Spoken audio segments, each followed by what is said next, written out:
Negative beta particle होता है उसको हम बोलते हैं इलेक्ट्रॉन बोलते हैं। क्या बोलते हैं बाबू? इलेक्ट्रॉन बोलते हैं। ध्यान से समझिएगा। ओके, तो ध्यान से देखिए, जो पॉजिटिव बीटा पार्टिकल होता है उसको हम बोलते हैं पॉजिट्रॉन, और जो निगेटिव बीटा पार्टिकल होता है वो क्या होता है? इलेक्ट्रॉन। एक्चुअली होता क्या है कि बीटा पार्टिकल दो तरह का होता है। एक पॉजिटिव बीटा पार्टिकल जिसको हम पॉजिट्रॉन बोलते हैं, पॉजिट्रॉन POSITRON।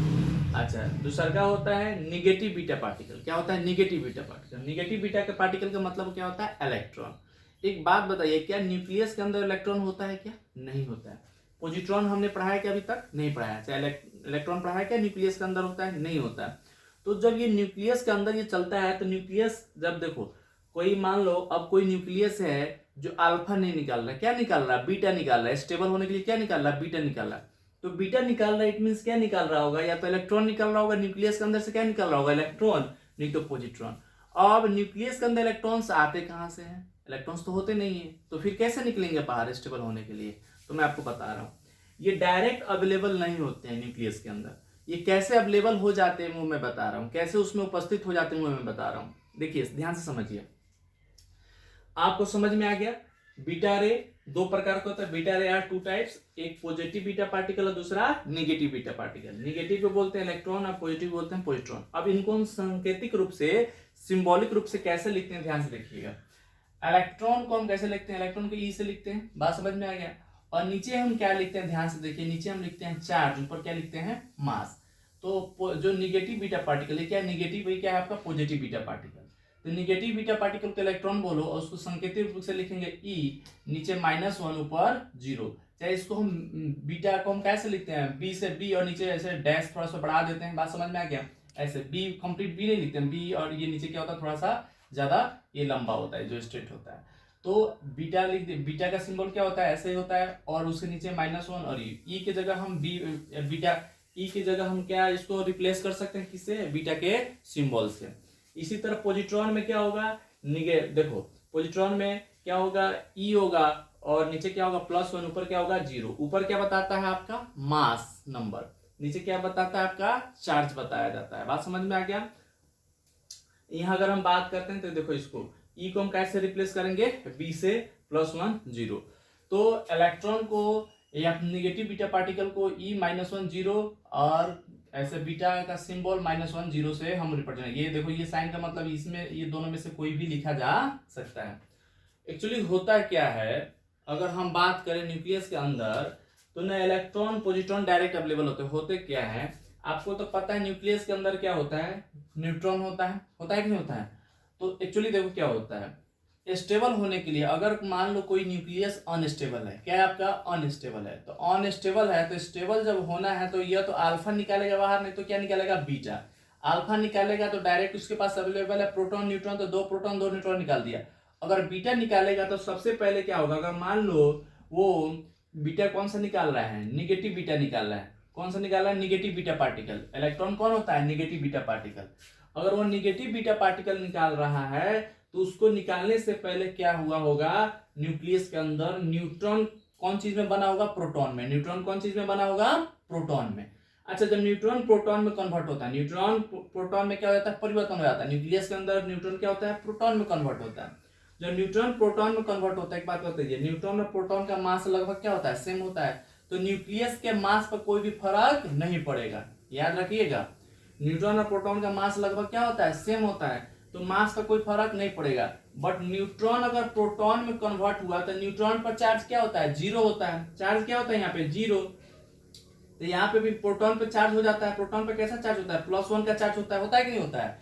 तो अब तो मान लो न्यूट्रॉन प्रोटॉन में कन्वर्ट हुआ तो मास में तो कोई फर्क नहीं पड़ा, बट ये प्रोटॉन पे चार्ज कैसा आ गया? पॉजिटिव चार्ज आ गया। ध्यान से देखना, अब इधर कैसा चार्ज आ गया? पॉजिटिव चार्ज आ गया। अब इधर तो कोई चार्ज नहीं है, चार्ज क्या है इधर? 0। अब इधर क्या बन गया? Positive charge. तो साथ साथ एक और पार्टिकल को इसको देना पड़ेगा। जब न्यूट्रॉन प्रोटॉन में कन्वर्ट होगा तो प्रोटॉन बनेगा, तो साथ साथ एक और पार्टिकल आएगा।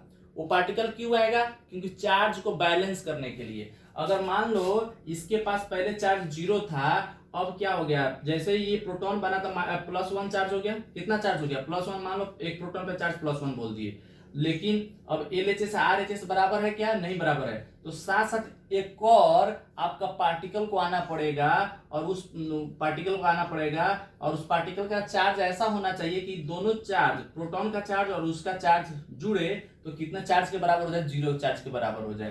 तो आपको पता है प्रोटॉन के जस्ट अपोजिट चार्ज किसका होता है? इलेक्ट्रॉन का होता है। तो इलेक्ट्रॉन आ जाएगा। इलेक्ट्रॉन इसलिए आएगा क्योंकि इलेक्ट्रॉन का मास एकदम कम होता है, क्योंकि मास ऐसा पार्टिकल चाहिए जिसके पास मास बिल्कुल कम हो, नाम मात्र के बराबर हो। क्योंकि मास आएगा तो फिर मास इधर बढ़ जाएगा ना।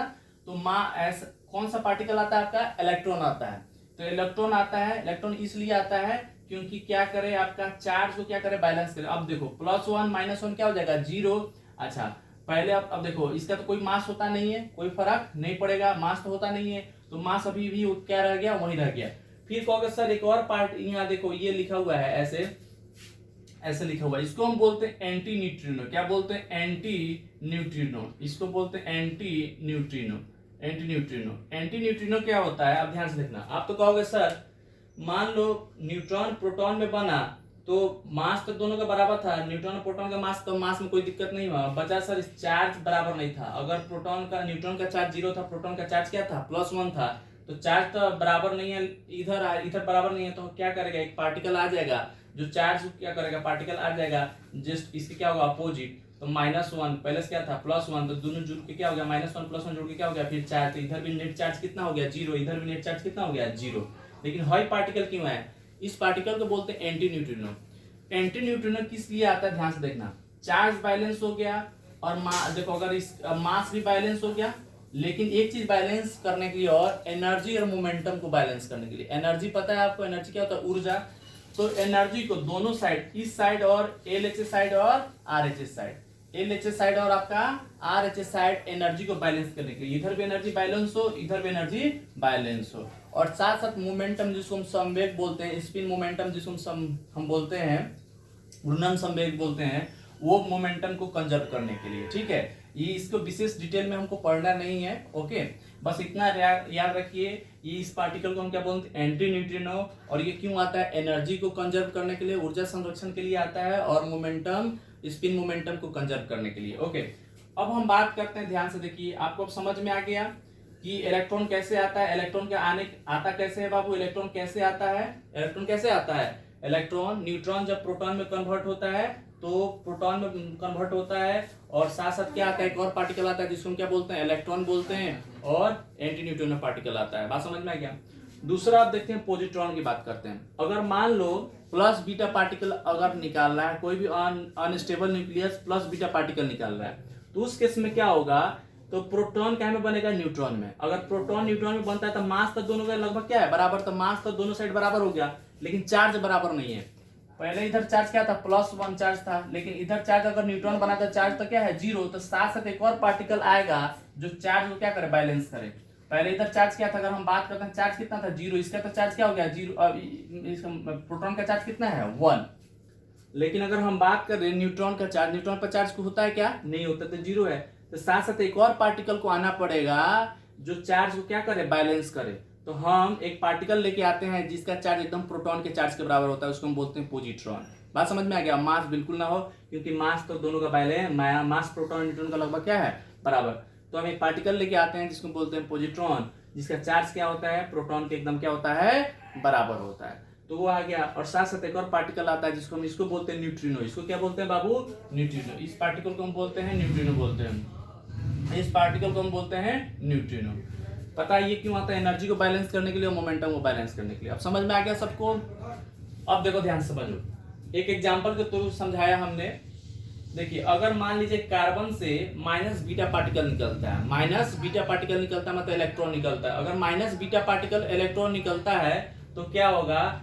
माइनस बीटा पार्टिकल निकलना, अब देखो माइनस बीटा पार्टिकल निकलना का मतलब क्या होता है? न्यूट्रॉन क्या में चेंज हो जाना? प्रोटॉन में चेंज होना।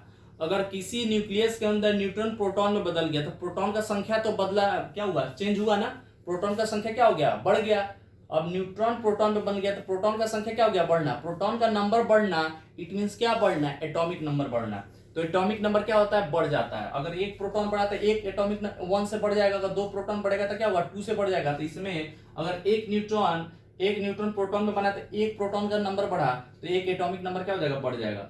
फॉर एग्जांपल देखो कार्बन 614, अगर मान लो नेगेटिव बीटा पार्टिकल अगर इससे निकल रहा है जिसको हम इलेक्ट्रॉन बोलेंगे, तो क्या होगा, इसमें क्या हुआ होगा, निगेटिव बनता है कब, जब न्यूट्रॉन प्रोटॉन में, तो प्रोटॉन बना तो एक प्रोटॉन का संख्या बढ़ा, तो प्रोटॉन का संख्या बढ़ना मतलब एटॉमिक नंबर इंक्रीज करना, तो 7 प्लस क्या हो गया 7, एक प्रोटॉन इसमें ये जब निकला होगा तो एक प्रोटॉन बना होगा, न्यूट्रॉन से प्रोटॉन बना होगा, तो प्रोटॉन का नंबर इंक्रीज किया होगा, तो दैट्स वाई क्या होगा, अब जो पहले प्रोटॉन था उसमें एक और ऐड हो जाएगा, तो 6 और एक और जो न्यूट्रॉन प्रोटॉन बना एक और ऐड कर देंगे, 6 के साथ एक और ऐड कर देंगे तो क्या हो जाएगा 7 हो जाएगा। मास नंबर, तो मास में कोई फर्क पड़ना है, 14 हो गया, 14 और ये साथ साथ एंटी न्यूट्रिनो पार्टिकल तो निकलता है। इसी तरह हम बोल दिए, जैसे ध्यान से देखिए, कोई एलिमेंट है XZA, अगर निगेटिव बीटा पार्टिकल निकलेगा तो उसके एक एटॉमिक नंबर क्या हो जाता है, बढ़ जाता है, मास नंबर सेम रहता है। एक जनरल इक्वेशन लिख दिए, मान लो x की जगह यहाँ पे क्या है C है, मतलब कार्बन है, y की जगह क्या है नाइट्रोजन है। बात समझ में आ गया। तो on emission, on negative particle emission, on देखो ये क्या है आपका निगेटिव बीटा पार्टिकल इमिशन, जब निगेटिव बीटा पार्टिकल का इमिशन होता है मतलब बाहर निकलता है तो atomic number increases by 1, atomic number कितना से बढ़ जाता है 1 से, एंड मास नंबर रिमेन क्या होता है सेम होता है, मास नंबर क्या होता है सेम होता है। यहाँ देखो अगर मान लीजिए एक प्रोटॉन न्यूट्रॉन में बनता है तो प्रोटॉन का नंबर तो घट गया ना, न्यूक्लियस के अंदर प्रोटॉन का नंबर क्या हो गया, घट गया। प्रोटॉन का नंबर घटना मतलब एटॉमिक नंबर क्या होना, कम होना। एटॉमिक नंबर मतलब प्रोटॉन्स का नंबर। एक प्रोटॉन अगर मान लो न्यूट्रॉन में बदल गया न्यूक्लियस के अंदर, प्रोटॉन अगर न्यूट्रॉन में बन गया तो प्रोटॉन का नंबर क्या हो गया, कम हो गया। तो एक प्रोटॉन अगर न्यूट्रॉन में बना तो एक प्रोटॉन का संख्या घटा मतलब एक एटॉमिक नंबर 1 से क्या हो गया, डिक्रीज हो जाएगा इसमें। तो कार्बन की तरह अगर ले लो यहाँ पे नाइट्रोजन 7 12, अगर मान लो नाइट्रोजन का एक फॉर्म है, अदर फॉर्म है 7 और 12, इसमें से पॉजिट्रॉन निकल रहा है, प्लस बीटा पार्टिकल निकलेगा। प्लस बीटा पार्टिकल निकलना मतलब न्यूट्रॉन प्रोटॉन न्यूट्रॉन में बनना, मतलब न्यूट्रॉन का नंबर एक घट जाना। तो क्या होगा, इसमें से एक नंबर घट जाएगा, प्रोटॉन कम हो गया है, इसमें प्रोटॉन ओवरऑल क्या हो गया, कम हो गया, तो एक घट गया तक 6 बन गया, और मास नंबर तो सेम 12 और साथ साथ पार्टिकल निकल गया न्यूट्रिनो। एक जनरल फॉर्म बना दिया, अगर मान लो n की जगह क्या था x था और c की जगह क्या हो गया y हो गया। मान लो कोई पार्टिकल हो गया, ये अनस्टेबल है, स्टेबल कब हुआ, जब प्लस बीटा पार्टिकल निकाला तो क्या होगा, एटॉमिक नंबर क्या हो जाएगा, डिक्रीज हो जाएगा 1 से, और साथ साथ पार्टिकल तो निकलेगा न्यूट्रिनो। बात समझ में आ गया सबको। तो ऑन पॉजिटिव ये बीटा पार्टिकल का इमिशन होता है, इमिशन का मतलब बाहर निकलते थे, एटॉमिक नंबर क्या होता है, डिक्रीज हो जाता है 1 से, और मास नंबर क्या रहता है, सेम रहता है। आपको यहां तक समझ में आ गया होगा आई थिंक। फटाफट इसको कॉपी कर लीजिए और आगे बढ़ते हैं, रोक के फटाफट कॉपी कर